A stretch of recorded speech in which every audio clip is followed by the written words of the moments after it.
नमस्कार, मी तनया. न्यूज अनकटच्या कृषी अपडेटमध्ये आपलं स्वागत. पाहुयात कृषी क्षेत्रातील महत्त्वाच्या घडामोडी. देशात मोठे उद्दिष्ट गाठण्यासाठी आपल्याला कृषी क्षेत्राच्या पूर्ण क्षमतेचा वापर करावा लागेल. कोणताही शेतकरी मागे राहू नये असे आमचे ध्येय आहे, असे प्रतिपादन पंतप्रधान नरेंद्र मोदी यांनी केले. केंद्रीय अर्थसंकल्प पश्चात कृषी क्षेत्राचा विकास आणि ग्रामीण भागाची समृद्धी या विषयावर शनिवारी आयोजित वेबिनारमध्ये पंतप्रधान नरेंद्र मोदी बोलत होते.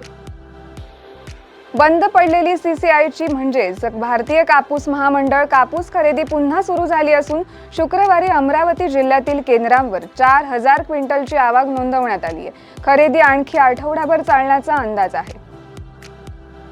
देशात तेलबिया वर्गीय पिकाच्या लागवड व बीजोत्पादनाला प्रोत्साहन भारतीय कृषी संशोधन परिषदेअंतर्गत देशात 7 सीड हबला मान्यता देण्यात आली आहे. त्यातील जवस पिकाचे seed hub doctor Panjabrao Deshmukh कृषी विद्यापीठाअंतर्गत नागपूर येथील जवस संशोधन केंद्रातून मंजूर झाली आहे. भारतातून दरवर्षी सुमारे 12,000 कोटी रुपयांच्या लाल मिरचीची निर्यात होते. विदर्भातील वातावरण मिरची उत्पादनास पोषक असल्यानं या पिकाखालील क्षेत्रात वाढ होत आहे. याची दखल घेत हिंगोलीतील हळद संशोधन केंद्राच्या धर्तीवर मिरची संशोधन केंद्र स्थापन करावे अशी मागणी राजुरा येथील कृषक स्वराज शेतकरी कंपनीकडून करण्यात आली आहे.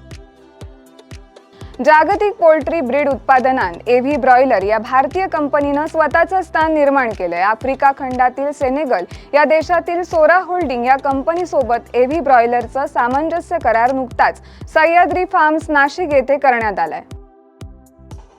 औद्योगिकरणामुळे आपण पारंपरिक कृषी संस्कृती आणि ज्ञानापासून दुरावत चाललो असून याचा परिणाम आहारावरती झालाय. येणारी पिढी टिकवायची असेल तर कृषीच्या पारंपरिक ज्ञान संस्कृती आणि देशी बियाणांचं संवर्धन करणं गरजेचं आहे, असे मत बाएफचे म्हणजेच भारतीय कृषी औद्योगिक संस्था प्रकल्प संचालक संजय पाटील यांनी व्यक्त केलंय.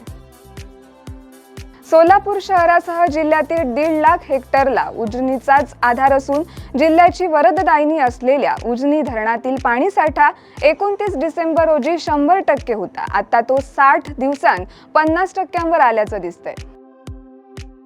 यंदा कांद्याचं पीक चांगलं असल्यानं उत्पादनात 30% वाढ शक्य असून आगामी काळात कांदा दरात घट होण्याची शक्यता नाकारता येत नसून केंद्र सरकारने कांद्यावर निर्यात शुल्क लादले आहेत, ते 0% केले पाहिजेत. यासह कांदा निर्यातीसाठी प्रोत्साहन दिलं पाहिजे, अन्यथा आक्रमक भूमिका घेतली जाईल, असा इशारा स्वाभिमानी शेतकरी संघटनेचे अध्यक्ष माजी खासदार राजू शेट्टी यांनी केली आहे.